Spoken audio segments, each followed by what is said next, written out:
Rolling. Welcome to the show, bro. Thank you. Thanks for having me. I've got a story to kick us off. Let's go. Let's hear it. First time we met. First time we met. Yes. I don't know if you remember. Was it a Cub No. networking? No, it was one of the night ones, like. Yeah. And we're all there. And you know what it's like when it's a new group at a networking event. Everyone's fucking, the shoulders are back, you've got your good watch on and you got your jacket on. It was winter, And so you go around and you're, hi, I'm Rick. How are you? And then what do you do for work? There's that kind of politeness, Yeah. But me and you were fucking laughing 5 minutes later. The whole time I was thinking that, I was like, this guy's loose. You had the jacket on, you did the talk in asset finance, but the whole time I'm thinking, he's a wolf in sheep's clothing. This guy's loose. Come on. Oh, man. Definitely have, had my fair share. For sure. Yeah, so after we met, I went through your Facebook. Oh, yep. Okay. I don't know if you've been through your own Facebook. Which one? Because there's two. There's the one we're connected on. Yeah. It's the one you post all your Okay. You like your work stuff too. Yeah. But if you go far enough back, there's not. It's not work, bro. It's like I sucked a dick last time. One of your mates hijacking your Facebook, right? But there was a point, and this is what I want to talk about. There was a point where you went from being a clown at the festival, like you could tell you were the one that was the fun guy to be around, right? Shirt off, off your head, like at festivals and stuff. Yep. And then there was nothing for like 2 years. Yep. And then it's like, here I am in a suit and I'm now in asset finance. Yeah, well, it's What happened? What happened? I grew up, I guess. Was there like a moment? Was there something that went, what were you doing for work back then? This is like 2016, 2015. So 2015, 2016 is when I would have started finance broking for a company called Stratton. So what was before that then? I was at the bank. Okay. But in lending? Well, I actually started as a teller doing transactions. Yeah. And just went from telling to sales to management. I actually ended up in branch optimization. Branch optimization? Yes. So branch optimization is where they would place me in different branches around anywhere from Para to Katoomba. And we had an agreed upon set of best practices. And it was my job to implement those. That was tough because you've got a lot of staff members who are more of age, very set in their ways. Especially the further out you go. The further out you go. So, but I suppose to answer your question, what changed? For me, working in the bank, working in sales was always just a way to keep the lights on. It wasn't me. It was the mask that I would put on each day to pay the rent, pay the bills. I was actually a fighter when I was young. So the money that I was making at the bank was literally just to pay my rent, give me a membership to train. It was more sport. And tough passion to make money out of too, fighter. Oh, mate, it was at the time MMA wasn't what it was today. There wasn't any real examples in front of me of, look at someone who was if he can do it, I can. It was none of that, yeah. It was all like, man, you sort of, it's a tough gig. Not to say that, there wasn't successful people in it. Of course there was, but it wasn't something that was so obvious. And what changed is my daughter was born when I was 21. And that's when the party side, the loose side really, really had to take a back seat. And I suppose that period when you said there was nothing was I was just working, man. I was really just working as hard as I could. I went from being a teller to becoming a branch manager, then into branch optimization. And I was the youngest, I think I was the youngest branch manager like in St. George's history or something. And it really just became about, okay, when my daughter was born and when I found out she was going to be born, there was a choice. Following my passion at the time, which was mixed martial arts, was what my heart wanted, definitely. But it was a risk, it was a gamble. And at that age, I didn't really have the knowledge I have of taking risks, the experience I've got from the risks that I've taken in the business world up until today. At that point, at that time of my life, 20 years old, I didn't know risk as I know it today. You didn't have to decide what's worth taking and what's not. Yeah, you just get confused by it. No. And I wasn't a gambler. I've never been a gambler ever. Even to this day, I really don't gamble at all. So I saw the sales, banking, finance career as a much smarter choice for my family. So that's when I sort of really diverged, and I'd say that was the beginning of that change, that what you could see, yeah. Yeah, and I guess, going into the banking world, you've got kind of few options. We've got a big four, and then we've got a few behind. Yeah. But it's a very safe bet, right? Because banks are always going to be there. Correct. And it's one of those, it's kind of like being in the government. There's a corporate ladder. Correct. That you get to a point of kind of being senior enough that there's always a place for you. Correct. If you're a bad teller, they're going to get a new teller. Correct. But there's only so many branch managers. You go into optimization, there's only so many people that know how to do that. That's and if you do it well, it's like my job's guaranteed. Yeah, that's right. And a constant pay rise is probably guaranteed as well. Well, man, funnily enough, yeah, the pay is actually pretty terrible. Really? All things considered. Yeah, okay. All things, for the amount of responsibility that you have, for the amount of revenue that you actually generate for the bank. I'm sure as you get higher, the pay packets become a lot more exciting.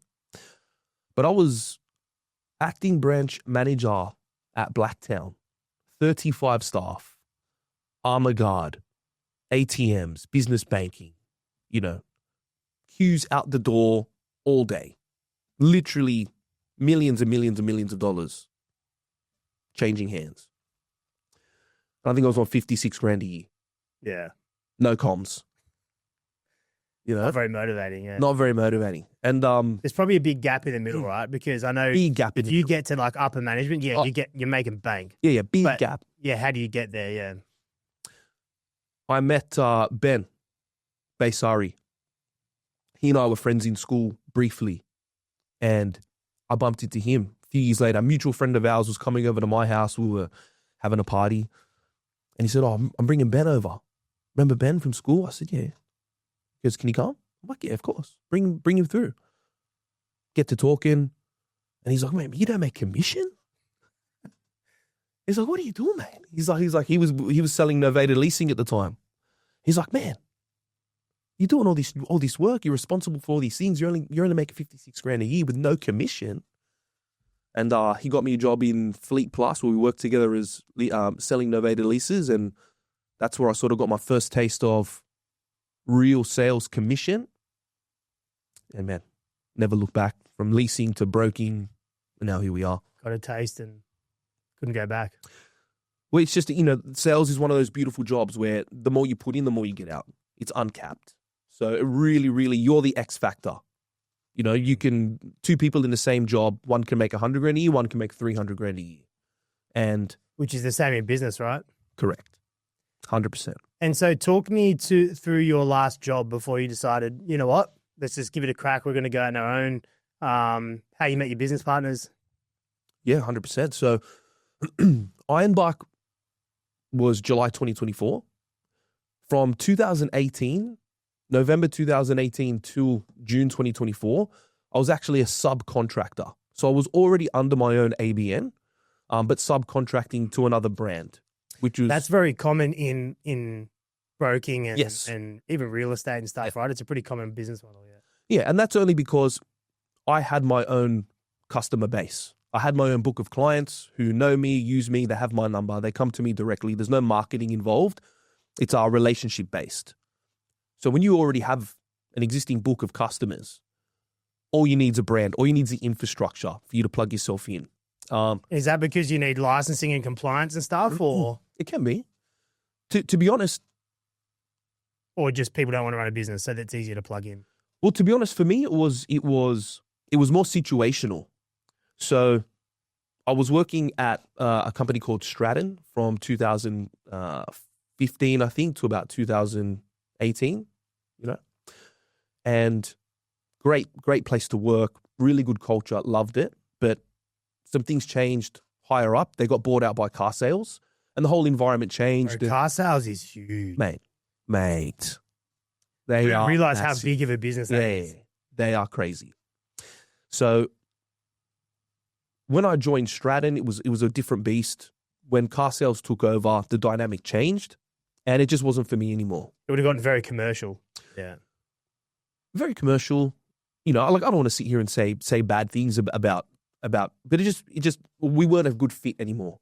You know, there was just and a lot of the brokers who were there left. And there's a lot of brokerages today that can trace their lineage back to that Stratton team that we had, because there was you had Harry Risk on here the other he used to work with us as well. That's right. Yeah. Ben as well. Like plenty of us used to work in that team. It was a great team. And so what made that great? Just you say culture, but the culture of turning up every day, pumping the phones, pumping sales. Like what was the part of the culture that bred good salespeople? Because your job was 50-50, right? You've got to sell, but then you've got to write the loan. Correct. Well, once you'd shown a certain level of competence, you'd get given an admin support. So you didn't have to do any admin. But what it really was, so we had a great boss who didn't micromanage but knew his shit. We got paid well. And it was just a good team of elite boys and girls. Everyone was friends. It really did not feel like work, man. To be honest, I don't think I would be here today if the dynamic hadn't changed there. Because I was I'm a bit of a creature of comfort for myself. Like, you know, I was earning really good money, had a good crew, good friends. Why change? Yeah. Why change? When I went to step out, a good friend of mine, Melissa, actually put me in touch with the owner of the firm that I started subcontracting to. He was a little bit older, bit old school guy. Learned a lot from him. Brilliant guy to work with. Doesn't do admin, doesn't do deals. He's a sales and a call guy. You know, been doing it since get it in and then get someone to write it up. Yeah, been doing it since before I was born. Huge customer base. So I had my own customers, but he also had customers that he could give me. So it was really a good match. And worked together there from 2018 to last year. Needed more, needed something that could be mine. You know, something that could, be mine. Something that I'm in control of. I think the voice starts in the back of your head, right? When you start doing really well and you're starting to piece together in your head, what are the bits that I'm not doing here and could I do them? Yes. Because if I can, how come I'm doing it with someone else? Correct. But then, you know, I think people go two ways because you start to realize those bits and pieces aren't easy and that's where all the risk is. And I'm just collecting my paycheck. Yeah. And when everyone doesn't pay on time, it's not my problem. Correct. And so either you psych yourself out or you psych yourself into it. And people go two ways. And there's no wrong way. No. You know, the question really is, what are you trying to get out of it? 100%. What's the goal at the end of it all? Well, mate, for me, it was, again, it was what I wanted wasn't available to me where I was. And that's where you have your choice to make, right? But now, as we spoke about before, when I had the choice between following my passion in sports or a career in finance, I didn't have the same understanding of risk. I wasn't the same man. Fast forward to last year, faced with that same choice now, okay, I got to go out on my own. The buck stops with me, and it's a big risk. I've got something here where I'm making great money, and I'm putting that at risk, taking this leap. There'd be a ceiling working with someone else, though, right? Because the commission's set, I'm assuming. So there's only so many deals you can do yourself. Well, I mean, you're limited. There is only a certain amount of deals you can do, but if you're competent, you're fluent in what you could do, it's not capped. It's uncapped. So there was no ceiling. I mean, I suppose the ceiling is what can one person do in one day. Yeah. I was never that busy where I'm like, holy, I'm dialed in. It was a pretty good work-life balance, to be fair. Drop the kids to school, hit the gym, 5-6 hours of work, great work-life balance, much more relaxed. Not anymore. Not anymore, sir. Not anymore. So when you were kind of making that choice of going out on your own, did you put much thought into how? Or I think you said you got business partners, right? So correct. Was that like a strategic move? Obviously, 100%. So one of my best friends is the sales manager of a company that does unsecured cash loans. My younger brother is a general manager of another company in the same style of work. And the owners of those companies have been known to me for a long time. They had their companies referring me all their asset stuff. So because they do cash flow lending, they've got a pretty good base of customers. They would have consistent exposure to people looking for asset finance. So while I was a subcontractor, I had agreements with all these companies to refer me their asset finance. And we got to talking, and I said, well, there's something here. Like you've got you with your existing customer base. I had 2 other brokers, long-term brokers like myself, that I also brought with me, and now they contract to the business as well. So I was bringing 3 brokers with a solid foundation that don't need any deals, that can just plug and play, hit the ground running straight away. My shareholders were bringing 5 companies that they own that all do unsecured cash lending, that have a consistent flow of asset inquiry. And it really made sense. They had an office in Bella Vista around the corner from myself, which we share 3. So I share that with 2 of their businesses, cheap rent. Yeah, keeping the overheads down on the startups. Oh, man, keeping the overheads down. And you probably need an office in that line of work, right? You're not going to sit there at home and you've got distractions, and you kind of want to zone in. And well, man, when I was working, so for the longest time as I was a subcontractor, yeah, man, I could just work from home because I'm on my own. Yeah, I have my meeting with the gentleman I work for every day, of course, and we're always on the phone. But man, I'm sitting in my undies. I'm sitting there in my undies doing deals. It's and right towards the end of my time it's funny, right? So I've got 3 kids. We had number 4 on the way. And the 3 are a little bit older than the youngest one. So the older kids, they know when dad's on the phone, just keep it down. If they hear me on the phone, they know just when the new guy came, it's his house now. He's the king. He's now. Taking over. He's dad's step aside son. So, and he's a firecracker, man. He's very, very energetic kid. He's very loud, very fast, he's everywhere. So I actually went through this whole, I had a shipping container converted into a home office. I had it craned into the backyard of my house, dropped in my house, mate, built a deck around it to tie it all in, make it look schmick with my dad. And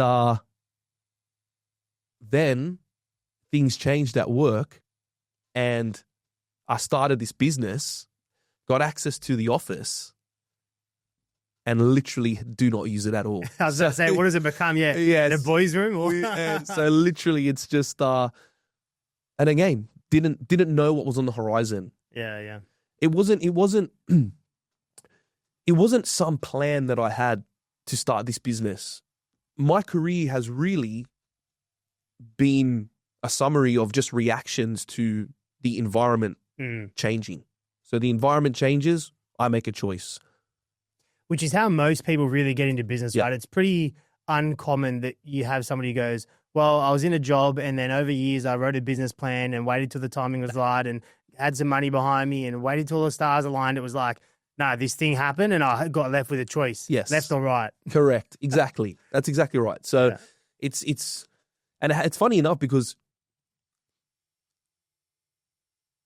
from the outside looking in, a lot of my friends, people that I know from, I grew up in not the best area. I wouldn't say I was poor or anything like that, but definitely not rich, not well off. Like we had to watch our coins, of course. Blacktown, Doonside, Plumpton, that area.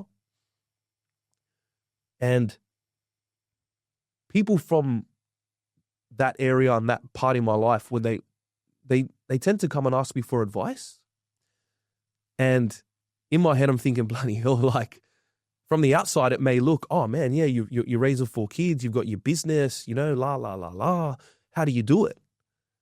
And it was exactly what you just said. There was never some plan where I sat down and said, all right, here we go. A, B, C, D. It was, holy shit, this has happened. Now what do I do? Bang, this has there's never happened. a plan, but there's a change in mindset of, Yeah.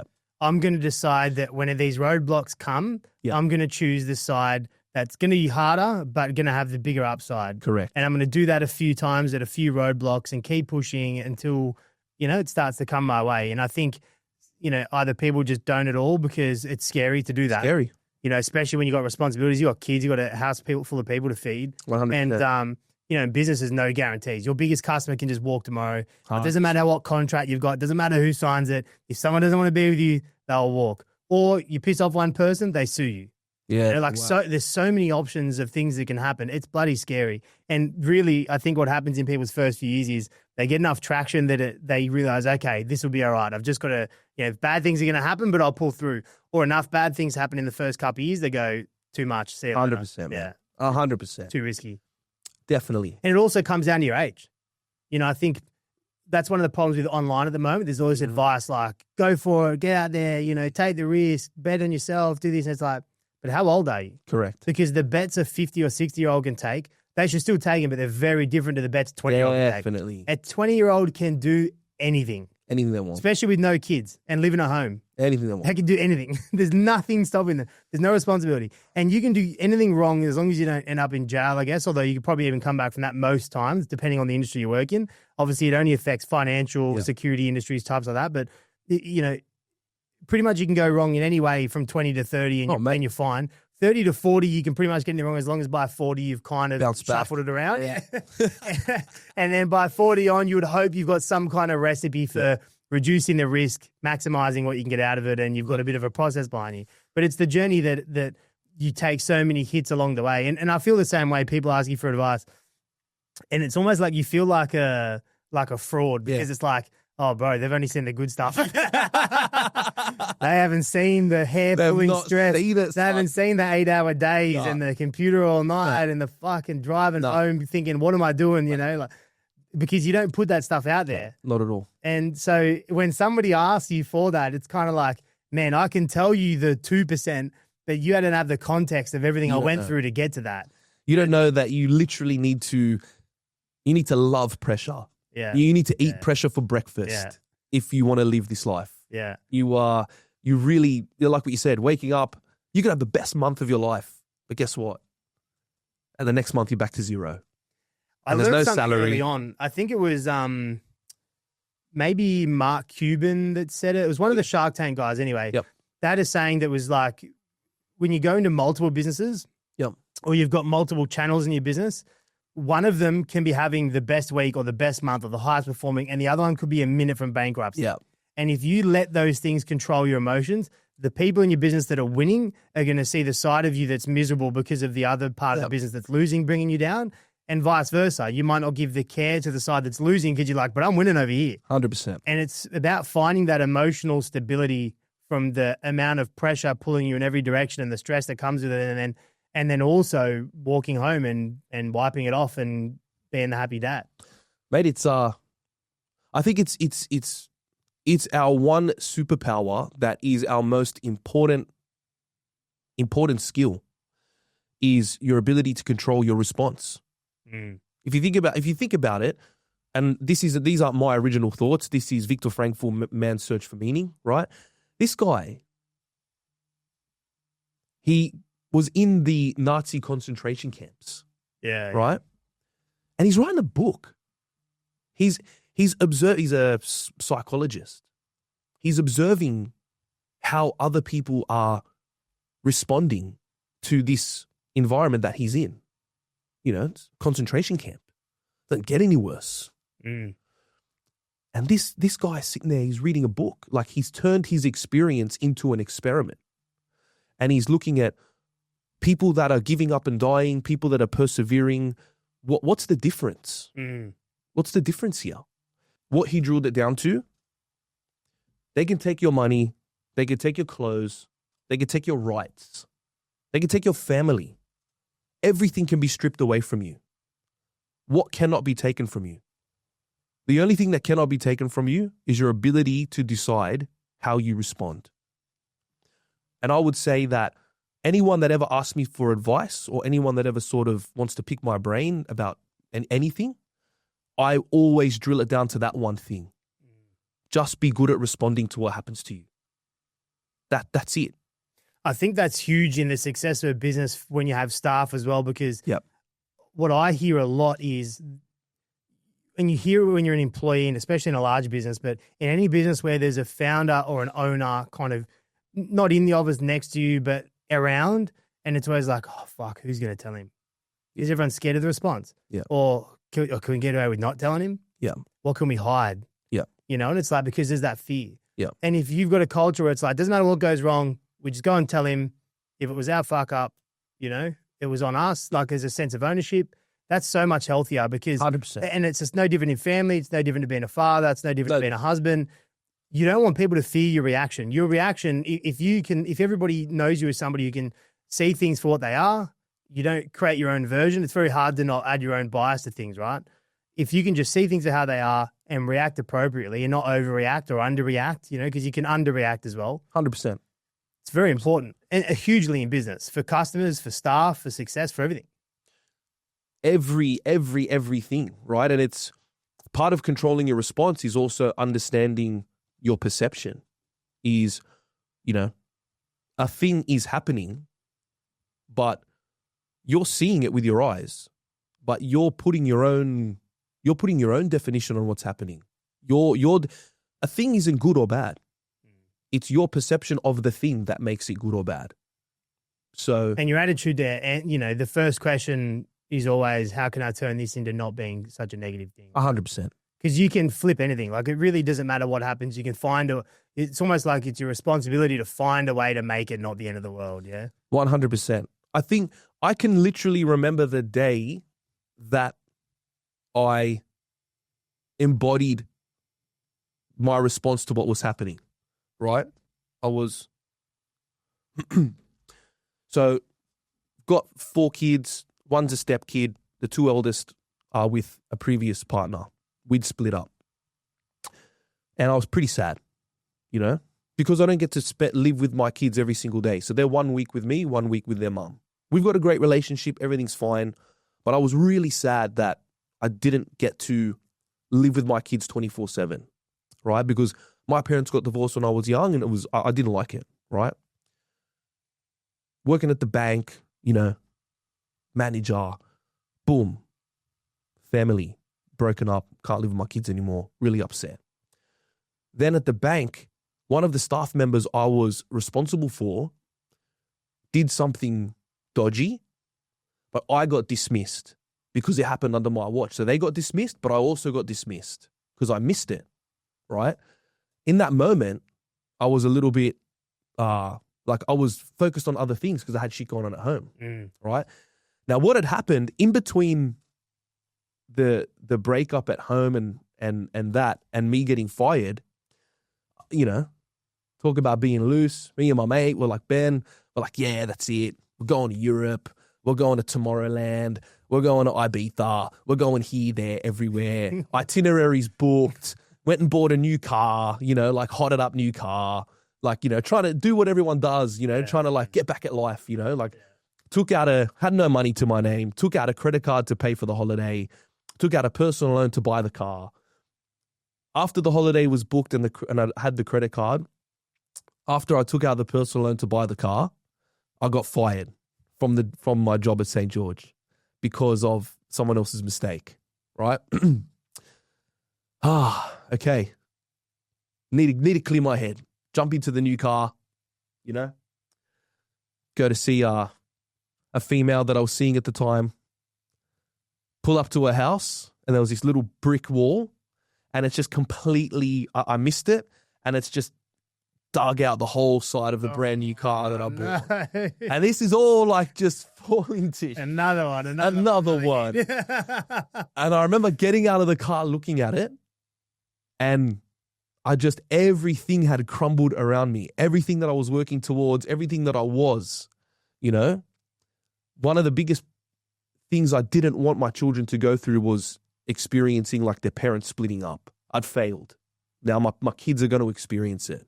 You know, the career that I'd worked so hard for since my daughter was born, fired, you know. Then I made a stupid financial decision to go get a credit card and a personal loan to make myself feel better, you know. So now family's broken up, lost my job, all this debt. Now I've crashed and smashed the car that I've just used with the stupid debt. And I remember sitting there on the driveway and I just started laughing, right?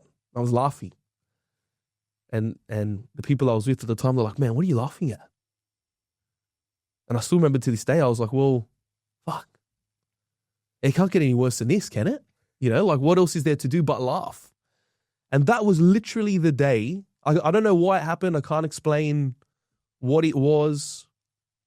I hadn't even read this book, Viktor Frankl, yet. There was no real, I don't know where I drew it from, but I just laughed. And I remember that day going, all right, my kids, they still need me. Nothing's changed there, you know. All these skills that I've learned from the bank, yes, they pay poorly, but the amount of training, micromanagement, and investing they put into their staff for the level of performance they want you to perform at had really, really given me a strong base to sort of branch out. And I think that was the start, to be fair. It was that day that I was laughing and I was like, all right, what do I do now? And I did it once. And then as more challenges and more trials kept coming up, it's like you're training yourself. And then all of a sudden, after a couple of years, you start to think, man, yeah, it's not so important what happens. It's really just what am I going to do about it at the end of the day? The same boiling water that softens the potato hardens the egg. It's really, what are you made out of? And I think, yeah, that experience of just having shit fall apart, failing, you know, making mistakes and realizing it's not the end of the world and just bouncing back. And to be honest, it was just because of my kids, you know, like I knew I had kids. I needed to do the right thing by them. I needed to, you know, provide for them. And yeah, man, and here we are.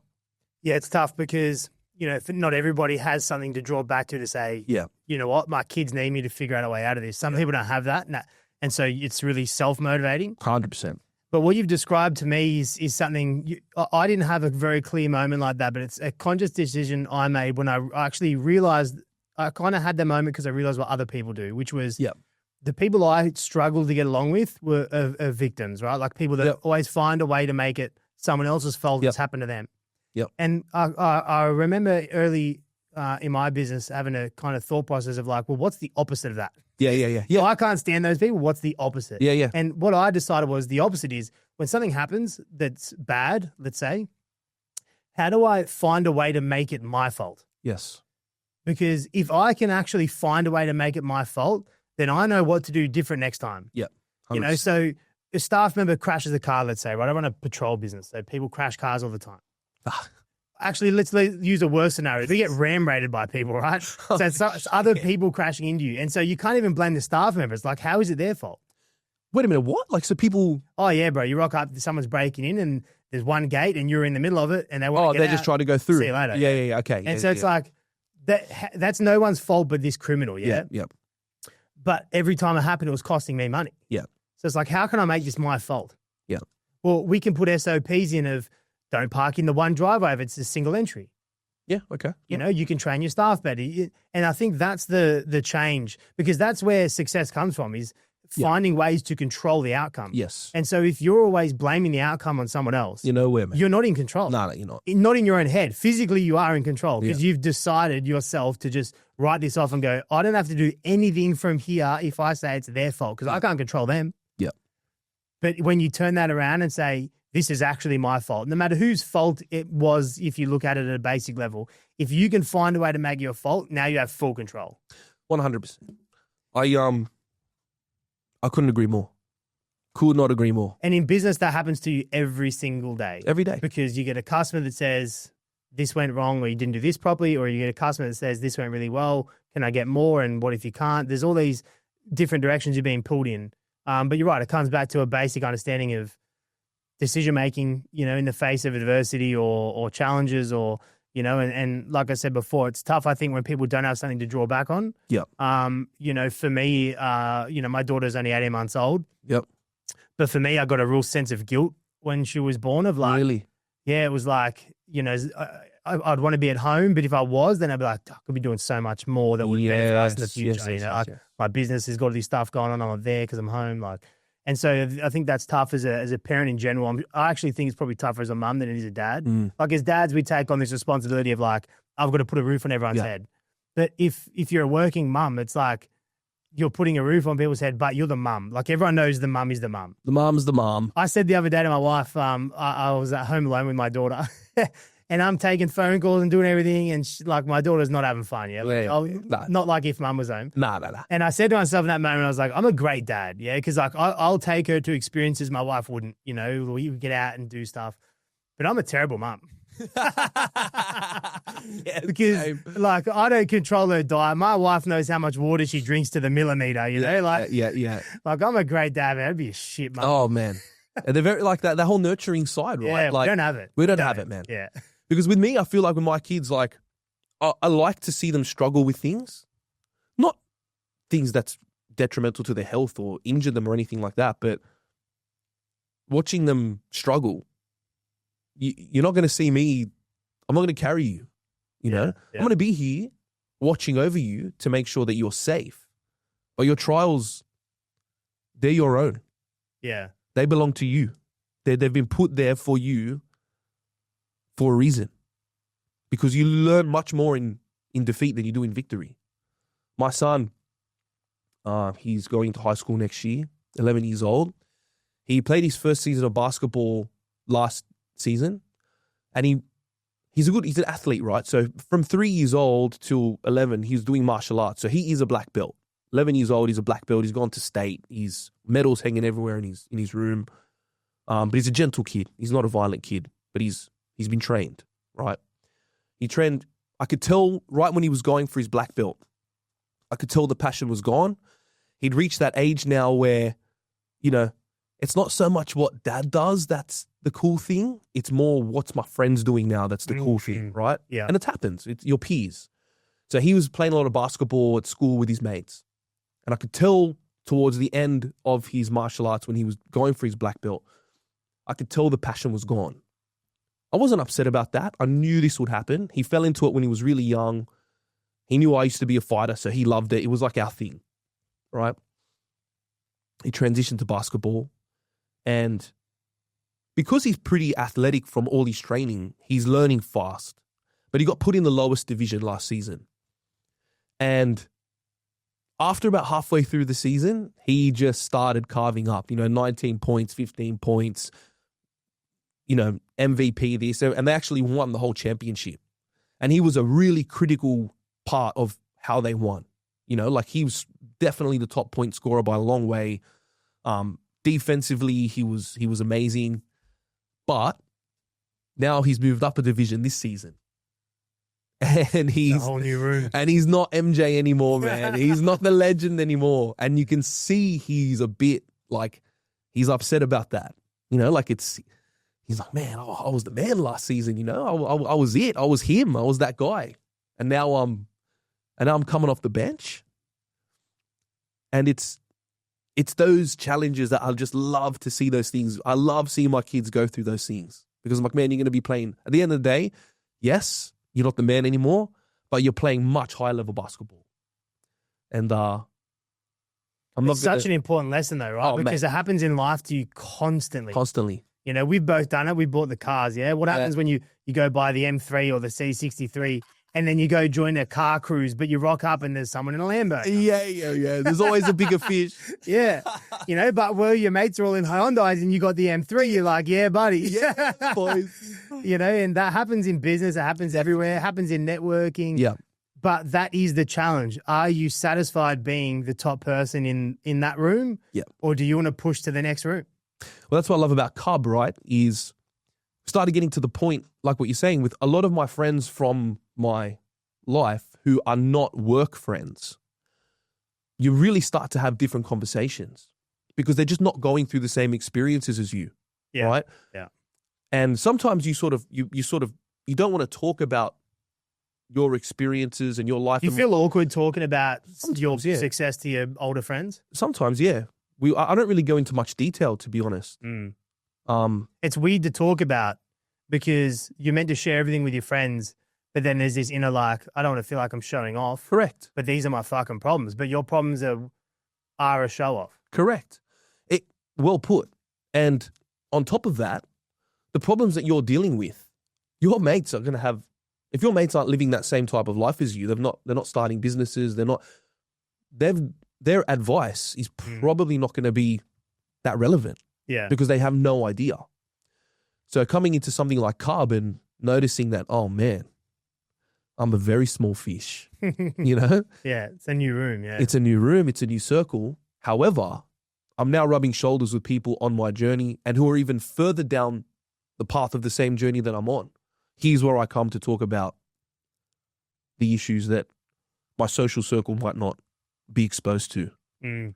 But yeah, man, there's always a bigger fish, 100%. There is. And it's always good because it's something to measure yourself against as well. Definitely. But like you were saying, when you were younger, when you were fighting, you didn't have somebody to measure up against. No. You've also got to find that in business. You know, we had it recently where one of our competitors sold for 71 mil.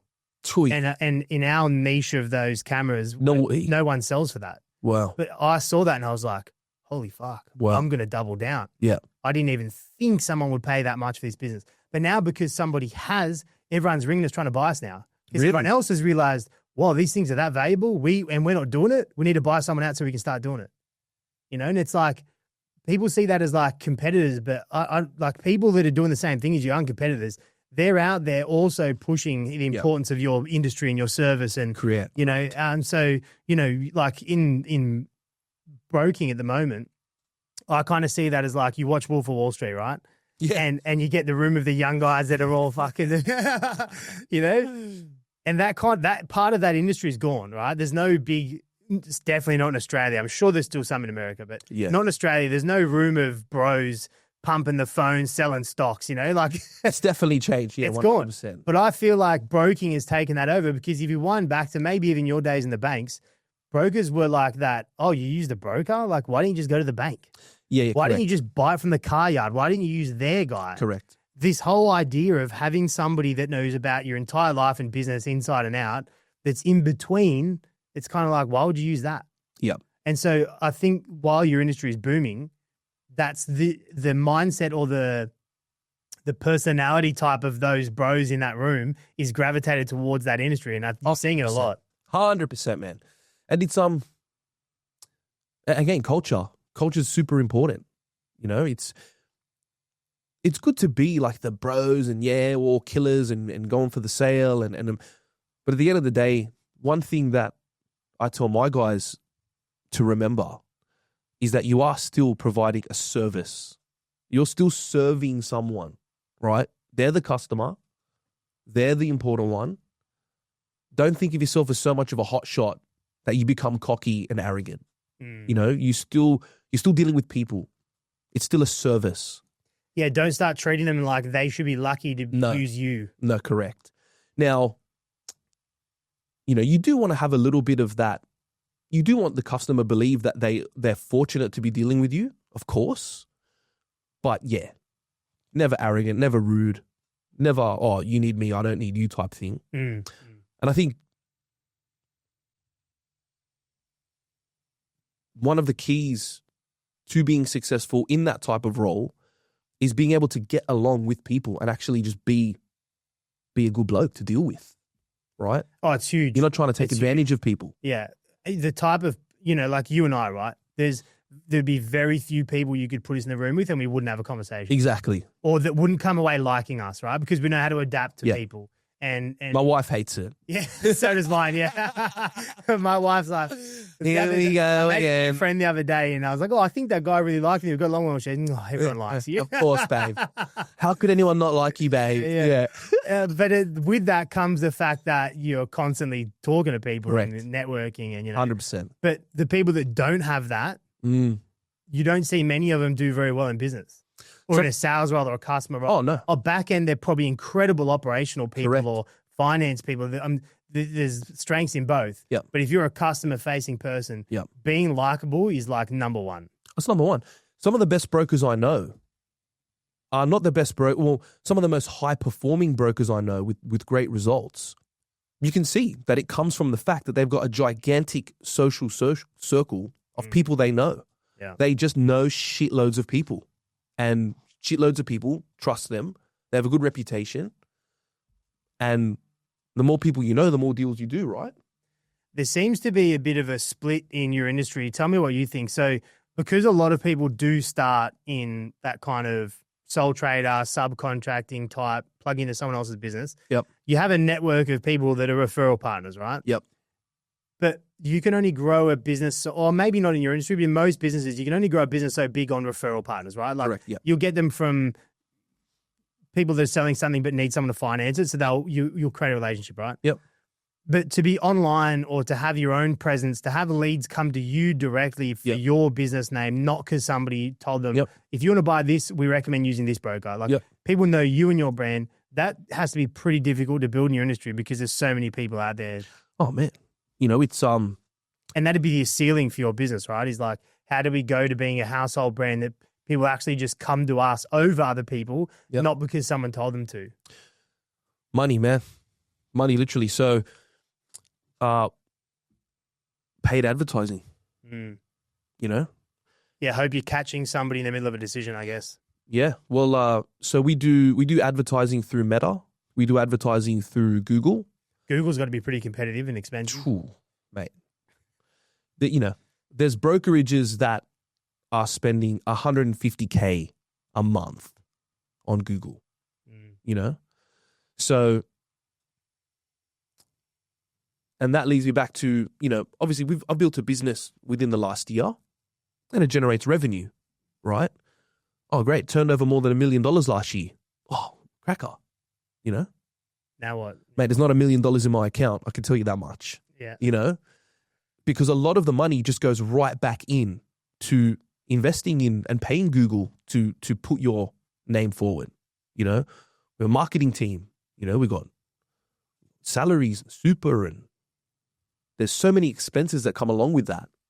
Yeah, growing from kind of 2 to 3 mil to like 5 or 6, like that double in business size does not double the income of the founder. Not at all. You just stay the same. Yeah. Correct. Unless you're growing lean because you're trying to pull the money out constantly and you're growing naturally through, partnerships and things that don't cost ad spend or whatever. But at that business size, you're doing a rebrand, you're trying to polish your website, you're trying to bring a salesperson in. Like that's when the complication really starts. And that's when a lot of people start. I had this conversation the other day where a guy was like, man, I put up to like 8 guys and I'm thinking, I made more money when there was just 2 of us. Like, yeah. Do I go back to me and a Filipino EA? Like, less stress, less money. The ATO's not after me, But it's like, and my advice to him was, well, it depends. If you're trying to go to 16 or 20 or 40 guys, no, you've got to keep buckle down, bro. You got to keep going. Yeah. But if you're just chasing a few more bucks in your pocket, you might as well go back. Yeah, 100%. Like if you don't want a team and the headaches to come with it, then why go through all that? Because you're not going to make any more money for the next 5 years of trying to grow that anyway. No. So if you need a more immediate, and again, it comes down to age. Yeah. He'd moved here from another country, mid-40s, and started thinking, fuck, I need to make the next 10 years like work for me. Because you did as well, didn't you? You came from Adelaide? Canberra, then Melbourne, Sydney. Yeah. So what was that like? Moving, or like, obviously you drop into a new city, you don't know anyone. Best thing I ever did. Yeah. Leaving your hometown has something to it. 100%. Because you've removed all distractions. Yep. You haven't removed your friendships, but you're too far away to get caught up in their shit. Yep. There's no, hey, bro, you want to come out tomorrow night? And when I say I moved town, I literally, I had 2 cars. I sold one. I was living at home still. I was just turned 20. It was a week after I turned 20 is when I moved. Just put everything in the back seat that would fit in there, gave the rest to my little brothers, and literally just drove from Canberra to Melbourne. Wow. No job, no nothing lined up. My sister was living there. She had a uni apartment. Went and moved in with her. And I got a job doing street sales. Just trying to stop people to sell them shit on the street. Yeah. So actually it started door knocking, selling solar, and everyone there was a backpacker but me. And it was full on, bro. That was my first taste of like, wow, this is what it takes. Is like, there was an office in the city. We had to go there every morning, right? Yep. And everyone had to practice the pitch for, I think it was like 15, 20 minutes. Yep. And I didn't realize the importance of that. I don't do it now in my business, but I only recently rewatched the video of Grant Cardone talking about how every single one of his salespeople every single morning has to do 25 minutes of grab one other guy and practice the pitch to each other, overcoming rebuttals. Yep. And so when I think back to that time, because we were talking like 200-300 sales reps that would all come to one place every morning. There'd be like 14 rented vans all parked up out the front. Yep. And everybody would come in 20 minutes of this, then someone would get up the front and pump everyone up like full Wolf of Wall Street style, right? Literally, yeah. Make some fucking money. And start dialing. Yeah. Literally. Until they buy or fucking die. That's literally what it was like, right? Then they'd pack a van with like 10, 12 people, whatever. We had these massive long wheelbase vans that were rented. Yeah. And the craziest backpackers were the ones that were the managers, and they'd drive. Yeah. And they'd be pumping the roof and banging the windows, tunes like the speakers are about to blow. Wow. And then you'd go out to your suburb and they'd drop you off one by one. Yep. Off you go, mate. And the van would be banging until the last person's dropped off. Then the manager would get out and do their streets. And you had a map of streets and you had to door knock all day. And you'd be out door knocking for like 11 hours, back in the van. They'd take you back to the office, see you tomorrow. And that was my first job in Melbourne. And I hated it, obviously. I went from But you would have learned a lot from that job, though. I didn't realize how much I learned. Until later. And then I think and this is, I guarantee every business owner would agree with this. I actually hated it so much that I convinced myself that's not the way to do it. Yeah. But it literally doesn't matter what business you're in. If you sell a service or a product that's something people buy into a physical business, not a watch strap or whatever, you know, like, if you're selling printers or whatever, like door knocking hardcore like that, guarantees sales. Yeah, Even your industry. Imagine if you sent 15 guys out of the suburbs into an industrial suburb that you know is going to buy machinery, buy cars, buy tools, buy whatever, and just went door knocking and said, hey, we're not selling anything. Right now, you cannot buy something from me if you handed me a credit card. I've got nothing to say you. But this is what I do. This is what I do. And when you need it, it might be too late. You're going to get stuck taking an offer for some doofus because you've got a sales rep telling you, I've got one ute left and you got to buy it. It's the last one. It's the last one. Yeah. And you're going to get panicked and you're going to get a shit deal. Or let's sit down now. 15 minutes. I'll give you my details. Save them in your phone. Yep. Give me a call if you're thinking about buying something. I can run you through the numbers. Yep. I might even know someone selling it cheaper. Yeah. Let's just have the conversation. Which is what we do have. We have a fleet guy. Like, that's got access to fleet level pricing. So any customer that we have that's on a new car, boom. Yeah. Do the introduction. It's just having that conversation. Yeah.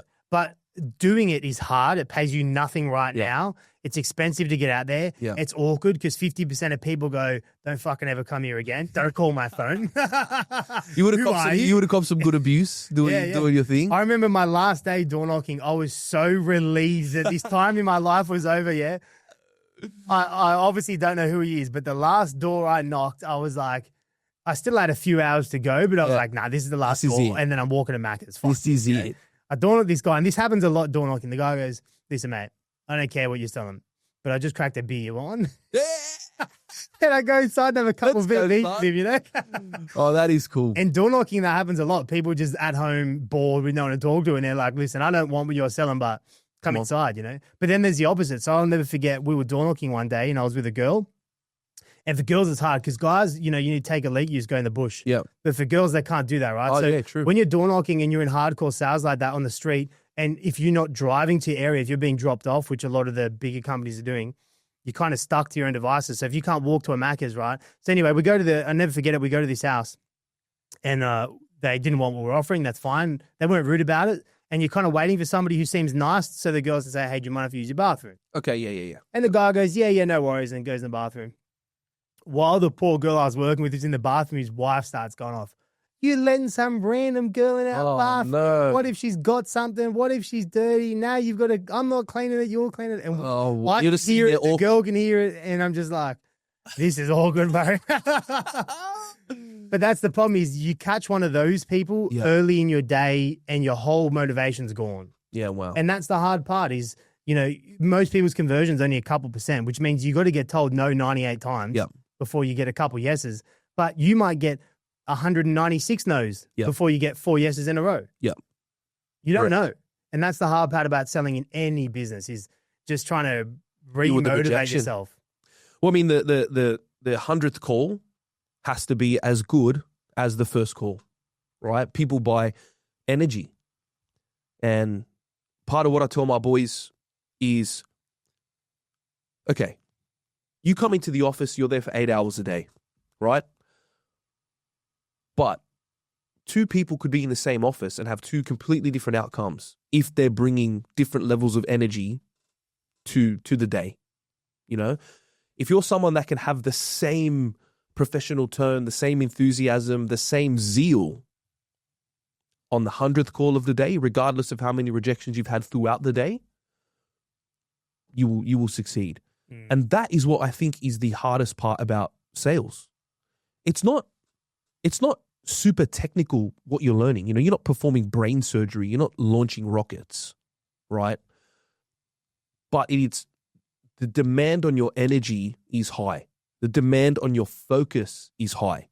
When you're talking to someone on the phone, you need to be listening to them proper, trying to figure out. I always say my time at the bank gave me an unofficial crash course in human psychology and how different people act.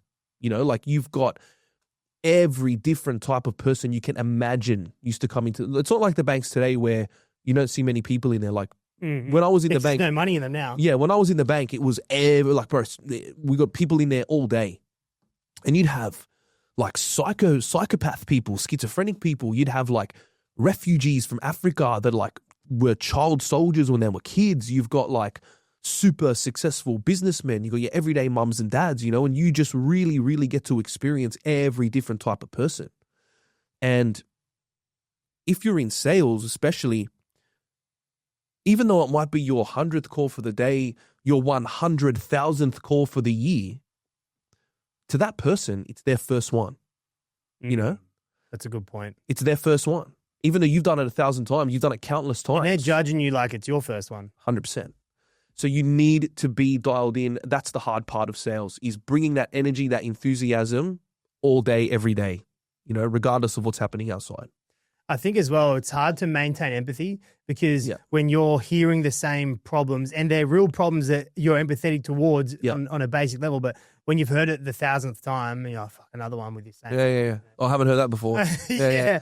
But like to them, it's their real problem. They're living it, you know? And so like to show that empathy to really try and help them, especially when it comes to lending. I mean, people are getting loans for all kinds of problems.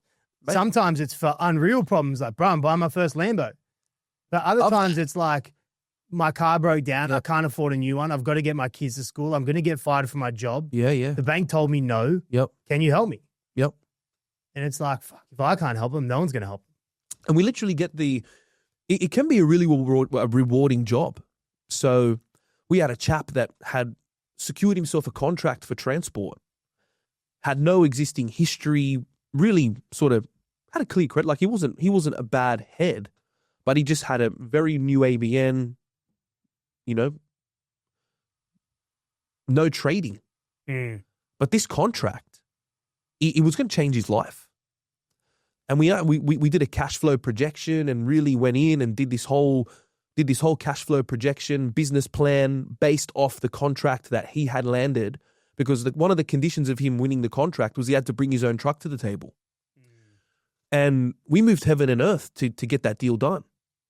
And when we changed the guy's life, you know, like he's literally, and that's one of the things that it's very, like we said, it's very easy to forget that this is someone's finance. You know, this truck, to us, it's just another deal. All right, cool. Collect the comms and move on. Yeah, we do 50 to 70 deals a month. All right, mad. Cool, another deal. Happy days, count the comms. This is literally a massive, massive cornerstone in this person's life. Yeah, it's like a pivotal moment. It's a pivotal moment. And you're part of that. And that's something you can't forget is, you know, everyone's important. You're buying a $6,000 Yaris because your daughter got her L's. Hey, man, that's awesome. You know, that's another key memory, key moment. Yeah. You know, you're buying a $600,000 Lambo because you're absolutely killing it. Well, you know, that's another. If you're buying it with no deposit, it might not. It would be a pivotal moment. Yeah, bro. When the fucking repayments come, it'll be pivotal. Something will pivot. Hey, interest only. Yeah? Interest only 5 years, 50% renewal, 50% RV. Oh, man. Well, how do you feel when you get that? I asked my broker once because I've rung him with some deals, me wanting to buy shit, and he's been like, Come on, man. bro. Yeah. Come on, bro. Do you speak to your accountant, please? And how do you feel when someone rings you and you're looking at the paper and you're like, bro, this guy's going to get this deal and he cannot afford it? It's like not your job to tell him no, but like. Well, to be honest, the banks and lenders have become extremely good at determining whether or not they can afford it or not. So the criteria when I joined the industry is completely different to the criteria that runs the industry today. One big example is tax debt. When I first joined the industry, there was absolutely zero focus on tax debt. It was not a thing. No one cared, yeah. No one cared. Today, tax debt is one of the things for these larger loans. 200 and below might not really get brought up. But if you're going that 200K plus or any type of exotic vehicle, so even if you're buying a G-Wagon, a Lamborghini, GT3, whatever it may be, the lenders are going to suss you out inside and out. Your tax position, your bank statements, your financials.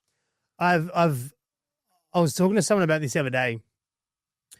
We've done a lot of vehicle loans, right? And the first, we always do low doc, whatever, pump it through. Probably like under 100 grand, 100 grand. Yeah, they're like 40 grand cars, right? Done. We get 10 of them. Yeah.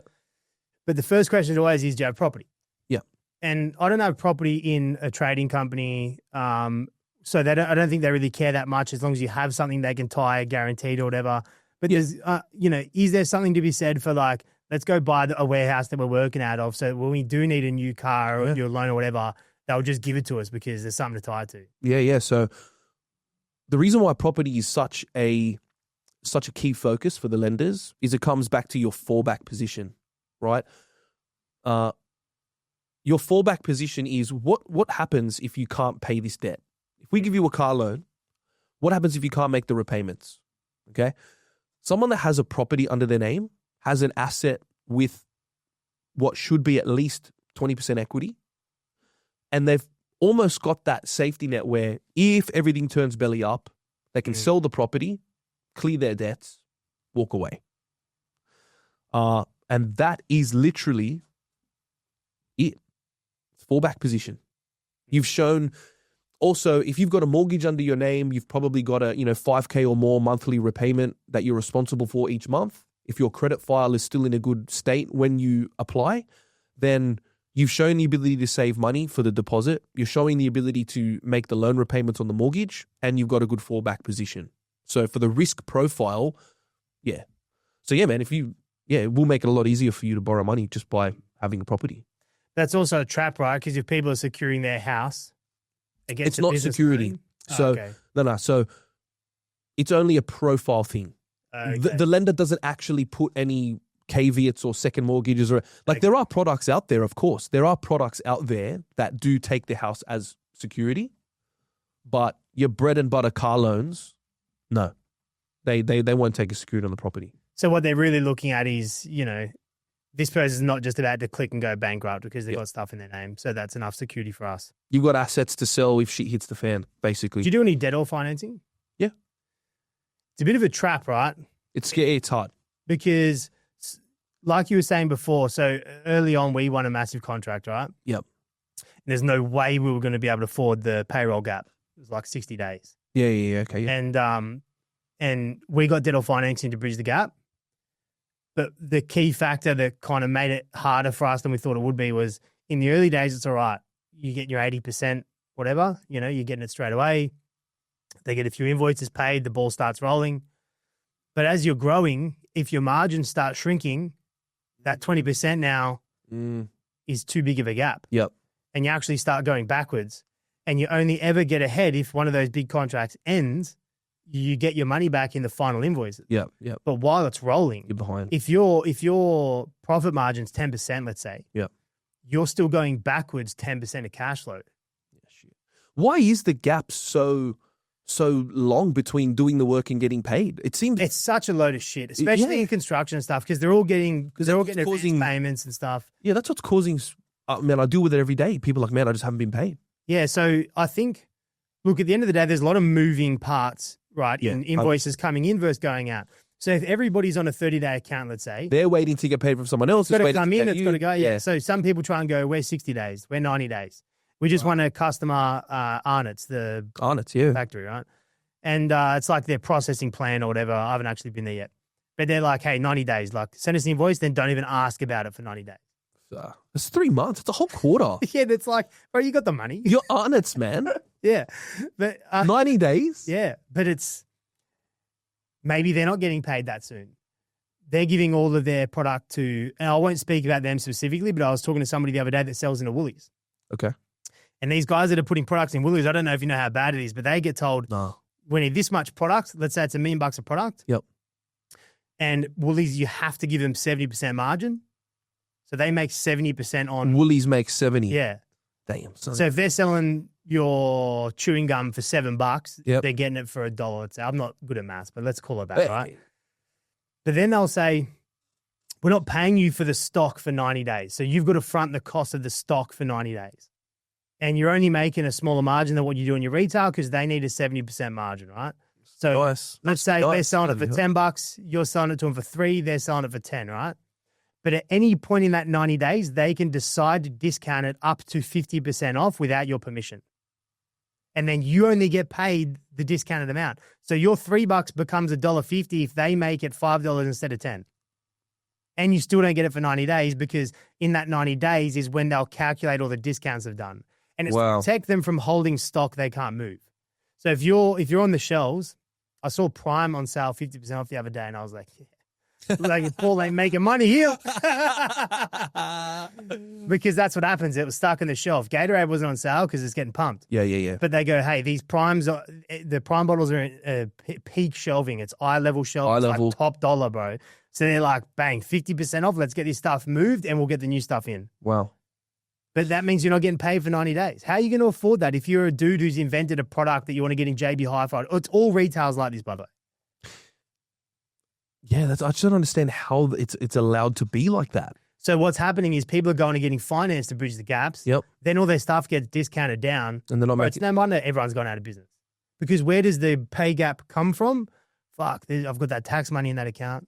Yep. Soup money in that account. Yep. Lights are going to go out if we don't pay it. We're going to have to use that money. We're going to have to figure it out later. Yep. And you either might figure it out later or you don't. Yep.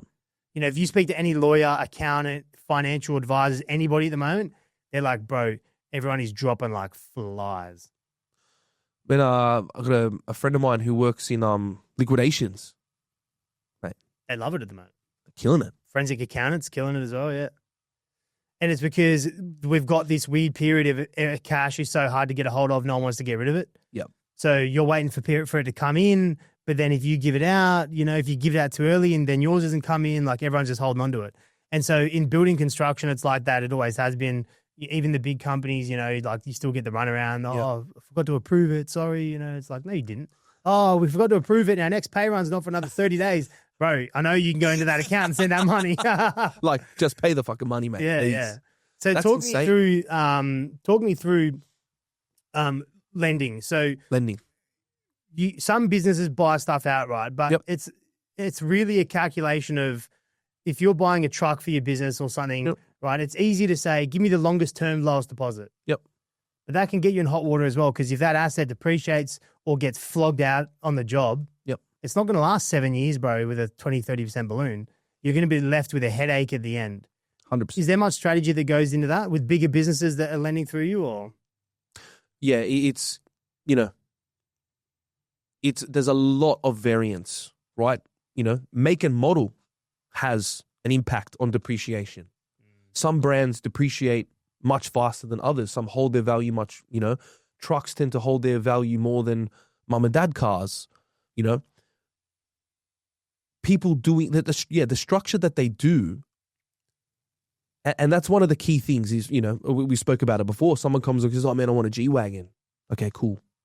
Yeah, I want a 5. Apparently everyone buys G-Wagons because they tow more than a ton or something. You can ride them off more than you can. Yeah. And I mean, I think a part of it as well is it's a G-Wagon, right? Like it's just got that reputation attached to it. Asians seem to love G-Wagons. Oh man. Yeah. They are. And they want the lowest monthly repayment. Okay. But if we achieve you this result of a low monthly repayment, you need to look at the bigger picture here. You're not paying back the loan. Yeah. It's not cheaper. It's not cheaper, son. delayed, yeah. You're just delaying the problem, Yeah. right? So people that really, really want to leverage their assets with extremely high residuals, I tend to say, hey, man, I think we should be a little bit conservative here. Let's dial it back because, you know, Porsches are okay to do the big residuals. Porsche have really high, because they hold their value so well. Very popular. And you can even get bigger balloons because of that, right? Correct. I think we bought mine on a 35% balloon. Which is maybe. okay. Yeah. Over 5 years. 5 years, 25% deposit. I think. Yeah, so that's fine. So you should... Because I'm scared of that shit, bro. I'm scared a bit. So it just happened with my M3. Let me run you through what happened there. So I sold it and I'm still heartbroken. End of story. End of story. I loved it. Now it's gone. Because I didn't have my license. I didn't even get like a last drive, you know? Oh, no. Broke my heart, bro. Anyway, so the car's gone. But this is what happened. I get asked a bit how I bought the car. You see a few people now a bit more open online about how you buy these things. Like an M3 is not a Lambo, but it's kind of like most business people get to the point they're buying an M3. Yeah. Not everyone gets to a Lambo, right? Yeah. So I decided I was going to buy this car. I actually had an F80 M3 before. Yep. But, there was a 2015, Yep. The door lock started sticking and the fucking leather was a bit worn. And It's time. yeah, and then we bought my wife a new McCann GTS when we had a baby. And I was like, she got a new car. Come on.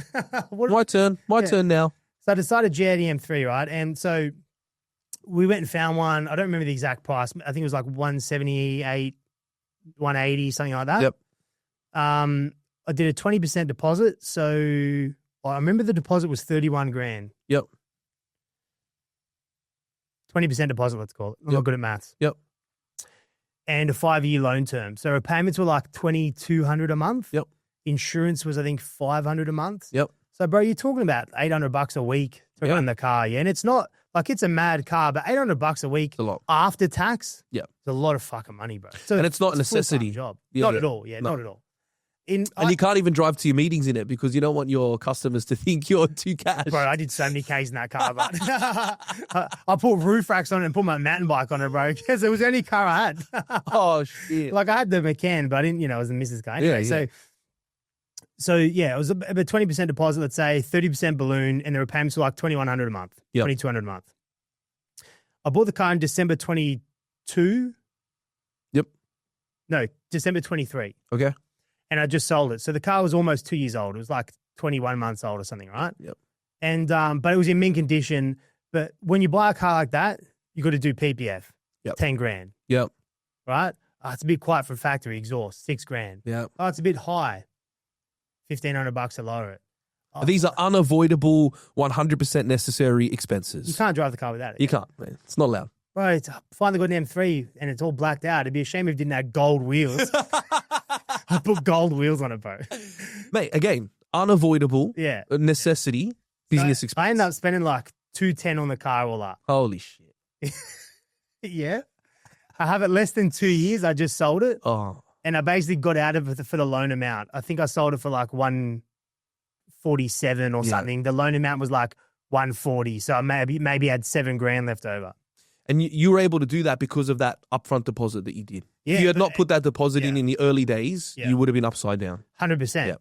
But it's still 50, 60 grand in 2 years. Gone, yeah. Cash, Yeah. gone. Yeah, gone. Because like, the up 30 grand of shit I spent on it was all in cash. Yep. So that's down the toilet. The deposit was cash, 30 grand. Yeah, it's 31 grand deposit down the toilet. So 60 grand basically down the toilet to drive that car for 2 years. But what do you think? Yes, the money is one side of it, but sitting in that car, driving on your day-to-day, how good did it make you feel? Fucking invincible, bro. So, and you know what? Because I had it, now I can go without it. Yeah. But if I never had it, you wouldn't know. I'd be dying, bro. Exact same thing with my one. That's all I can think about. I got in 2021, C63, loved it, sold it Monday. And, lost a bit of money on it, of course. I had a structure in place where I still pulled some money out when I sold it, which was good. But I don't care so much about it anymore. It's only because you had it, though. I had it, exactly. Otherwise, you'd be fiending for one. My mate bought one, and I was like, that's the car I want. I'm fucking buying it. I literally just You went. can't just have one. You can't just have one. Yeah. I literally just went and bought one when my mate bought one. Yeah. There's a Yeah, mate. I'm full impulse, bro. Like, Yeah, man. Monday, I decided I wanted a G80. Wednesday, I found one and drove it. Friday, the fucking deposit was on it. You know, like, no thought put into it whatsoever. But, you know, there's always this argument of like delayed gratification and don't spend the money until you can buy it in cash and all this stuff. And it's like, yeah, bro, but you need motivation bumps. If you're Correct. somebody that is motivated by materialistic stuff, Correct. bro, buy the watch. Buy it. Buy the car. In fact, Well- you should probably just buy Rolexes because you sell them for pretty much what you paid for it, Honestly. like the car. Yeah.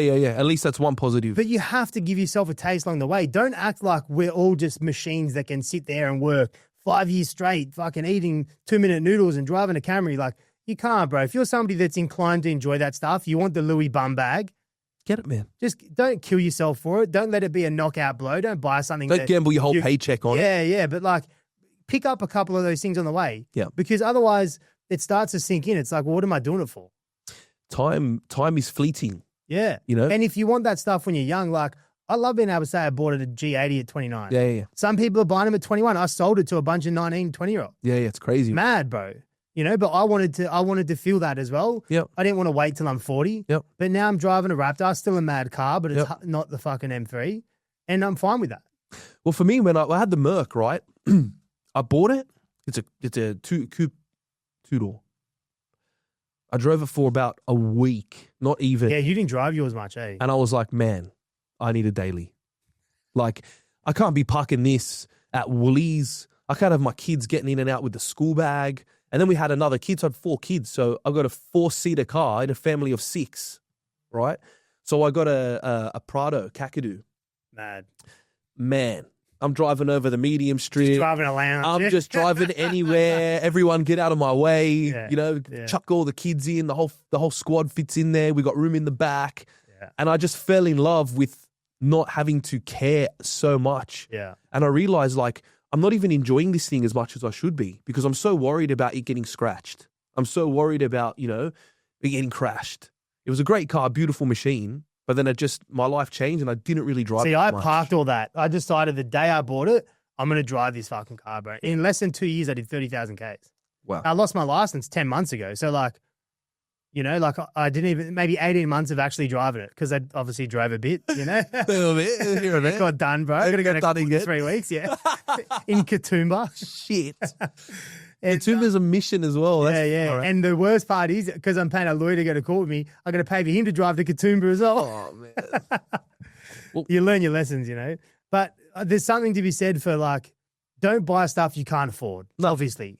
But if you can find a way to make it work, even if it's only, you know what, I can afford to have this thing for 12 months, then I've got to sell it. Yeah. You've got to give yourself something along the way. You got to have the experience. And some markers, you know. For me, my 30th was the last year, the year before. Yep. And when I first started my business, I just was like, bang. For my 30th birthday, I want a Rolex. Yep. At the time, we had like $4 to our name, living in my mum's spare bedroom. Yep. But literally a week before my 30th, my wife bought me the Rolex. Boom. The one there. Yeah. Very naughty. And because I couldn't afford it before that for our wedding, I had a Seiko made to look like the Rolex. Ah, yes. So my yes, wedding yes. photos look like I'm wearing it. Okay. Hey, man. Hey. But you have to do that stuff. Yeah. If you're somebody motivated by cars or bikes or whatever, or maybe you're somebody motivated by a hobby you've got or travel, you know, if you like, you know, you meet those travel bugs. Yep. That they're just itching to go somewhere and I want to go in every place in the world and all this stuff. Yep. Bro, don't wait till you're 50 and you can afford to do it first class. They've got to go.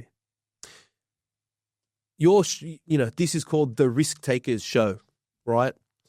And a lot of times in life, you are not going to realize what you're capable of until you have no choice. Yeah.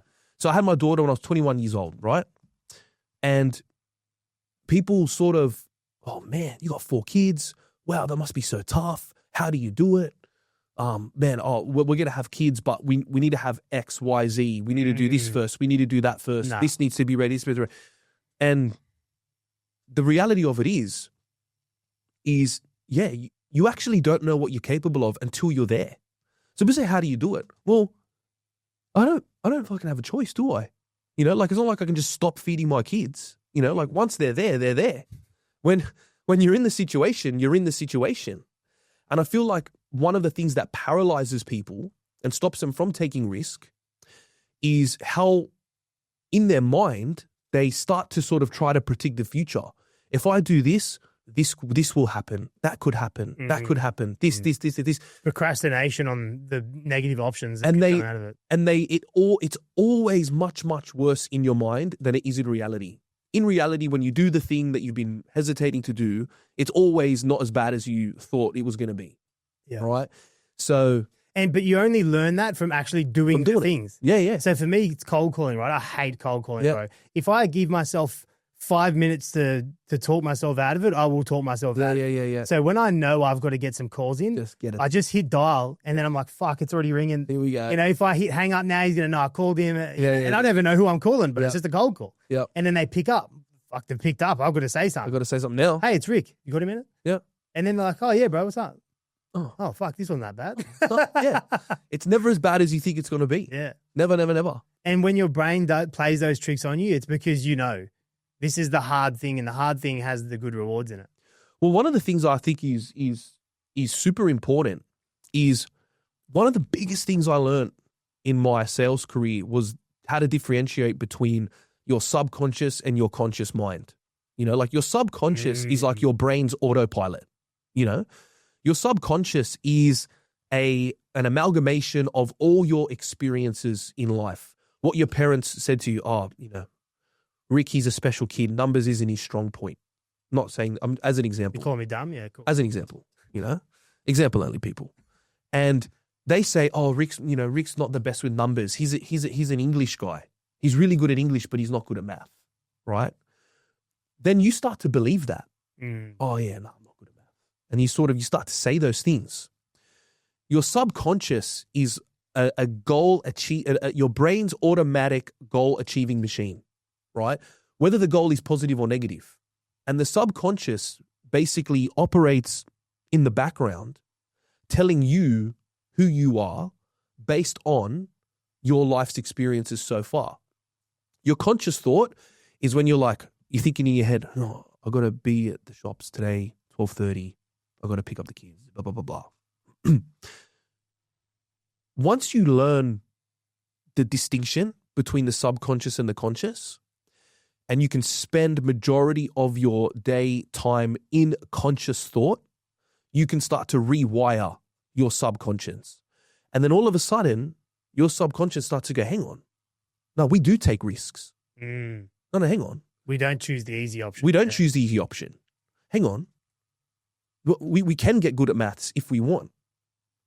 So once you start, even if you're scared, but you're forcing yourself to do something and you do it, that's one sort of tally on the chart for the subconscious mind in the positive, in that respect. And over time, your subconscious gets retrained. And then it goes from being your biggest enemy to your superpower, to your biggest weapon. And you start to believe, and your subconscious starts to go, no, hang on, we got this. No, we're not scared. Or if we are scared, we persevere anyway. So that was really one of the biggest things. And I think a lot of people are unaware of the subconscious and the conscious. I think a lot of people don't necessarily know what that is. And I think a lot of people spend majority of their days in their subconscious mind actually being driven by their thoughts instead of them driving their thoughts. They're just a passenger in their own mind. Yes, it's almost like your conscious knows you should be doing this. Yep. If you should be making 100 cold calls today because you know the outcome will be positive. Correct. But your subconscious is like, fuck, I don't like doing it. I'm going to get rejected. Yeah, there's something else I can do. And then I'm going to be bothering these people. You're not good at cold sales. It's just all those things. And you won't actually say it. You'll just feel it. I remember either read it or saw it on YouTube from someone famous somewhere once.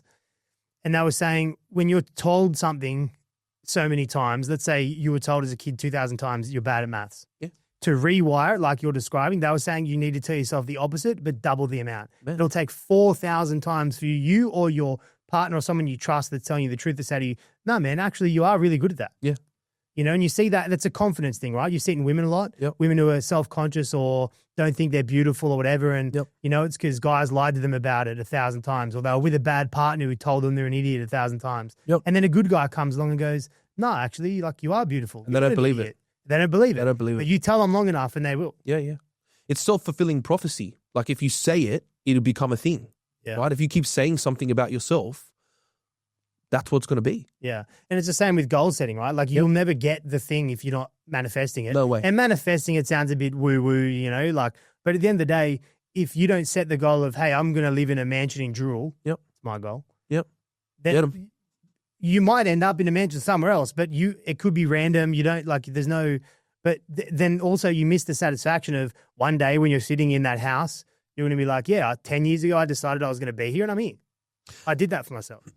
Well, man, it's a very old saying, a ship without a destination, to a ship without a destination, no wind is favorable. Unless you've got that destination in your mind and you've decided that's where I'm going to be, your momentum, the things that where are you going? What direction are you traveling? And that's what the whole manifestation thing is. I've decided that this is my destination. And if you've decided consciously that this is your destination and you've had enough wins along the way to make sure your subconscious is also in line with that, then your subconscious will work towards that goal automatically for you. And then all of a sudden, you don't get those, when you're up against a challenge, you're not getting those negative feelings. You're getting positive feelings because your subconscious is going, oi, this is us. This is what we do now. This is the type of person I am. I've decided who I am. So man, having that destination.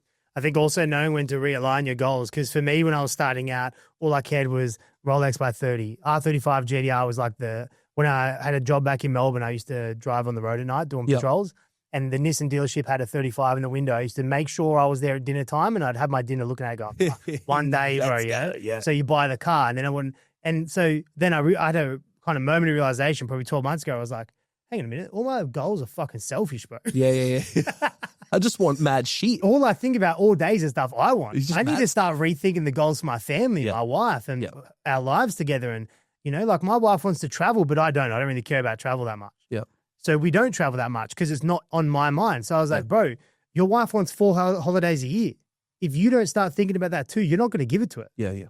100%. So I made a huge mindset shift. And that's why selling the M3, in fact, I don't really care that much because it aligns with the new vision. Yeah, exactly. Yeah. Like the house in Jewel's a big one for us. Yep. We want to build a massive family home. Yep. Somewhere that our grandkids can come to one day. It's going to be like the family farm, 100%. But if you don't think about that every day, those thoughts creep in. Fuck, I don't want to make cold calls. Bro, if you don't call, you're never going to get that house. Correct. Oh, fuck, I'm going to buy that Louis bag. You can buy it, bro, but now you're $5,000 further away from that house deposit. Correct. And if that's where you need to start realigning, I think, because early on, all of us boys in business, bro, we're all thinking the same thing. Mate. I want the watch, I want the car. Mate. Yeah. Join the shit. We're literally talking about I literally sold my Merc as well because I'm trying to get a bigger house for my kids. Yeah. Like for the family. Yeah. It's the same journey. But you're right. But the motivations that got us started, they're not going to be the same motivations forever. They're going to change, bro. Correct. Talk to a billionaire, their goals weren't the same when they were broke either. But I think it's important to also know when it's time to change the goals. Oh, 100%. For me, it was always a Lambo. So I was like Lambo. And now I got close enough to be able to buy it that I was like, I don't actually want it. Yeah. Like I want it, but I want it parked in the driveway of my mansion. Yeah. I don't want it parked at a rental house. Yeah, correct. It's a hierarchy of assets that you should get before that. Yeah. My wife actually drummed that into me because when we started making a bit of money, she was driving a Honda i30 still. And she wanted this Prada handbag that was like $6,000. I was like, let's get it, babe. She goes, my fucking car's worth $6,000. If I get out of my car with that bag, everyone's going to think it's from Paddy's Markets and I'm going to feel like a fraud. Yeah. 100%. And it's like the worlds have to align. Yeah. It's they can be smart, the wives. They do. They got a few things here and there. They do, yeah.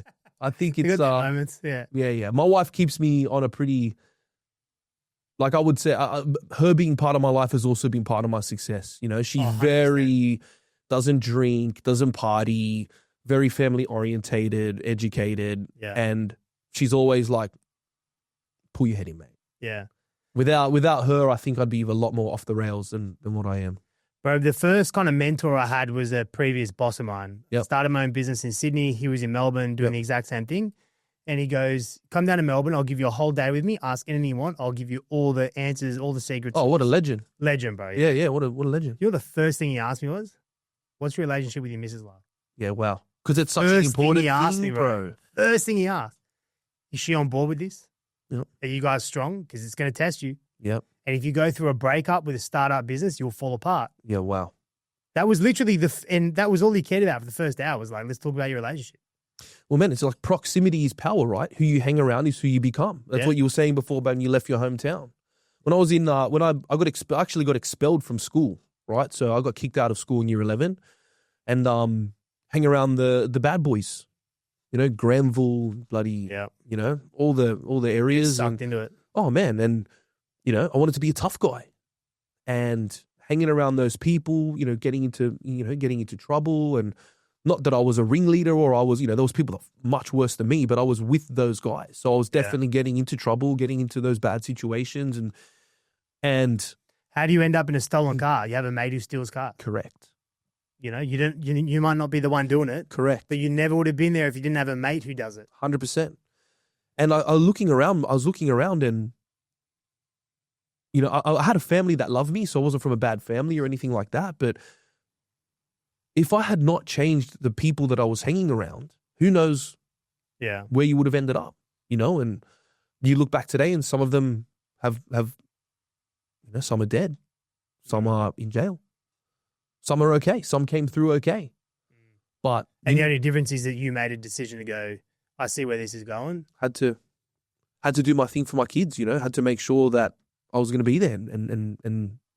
But yeah, separating actually, no, sorry, that's not even right because my kids weren't even born when I separated myself from that life. It was, I was like just about to turn 18 and it was just, man, things were really just in trouble all the time. You see it coming, yeah. You can see it coming. So actually there's guys a few years ahead that you can see you're going to become one of if you're not careful. Oh, man.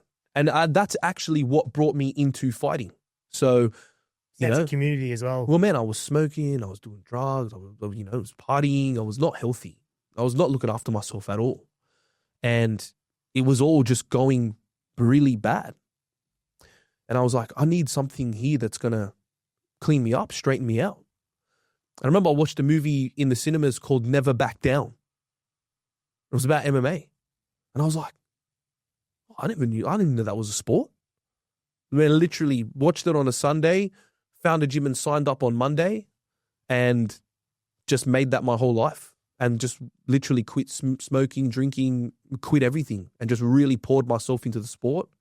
And I feel like the discipline that I learned in sport has been the paramount thing that's helped me, like that base level of discipline, turning up and sweating every day, turning up and working hard every day and having some trainers that were good mentors. I didn't realize it at the time because I was just using training as a refuge to escape a pretty shit existence, to be honest. I didn't realize that environment was actually preparing me for what came after that, which was a career, a family, being a man, being a father, being a husband. The discipline was everything. You know, taking a shot, standing back up, turning up every day with energy and expending yourself in the pursuit of a good cause. I think it was probably one of the most important decisions I ever made, actually, was to start training. Yeah, you're right. It kind of gives you a new baseline, helps you realign what you want to accept as your minimum that you're going to achieve or succeed in every day. Well, someone's on top of you punching you in the face. You know, that is a sitch. That's a situation, right? You get okay dealing with that. Then when you're out in public, all of a sudden things aren't so bad. Things aren't so bad. Hey, thanks so much for coming in, bro. We're going to wrap. Thank you so much, bro. Good to have you. Pleasure.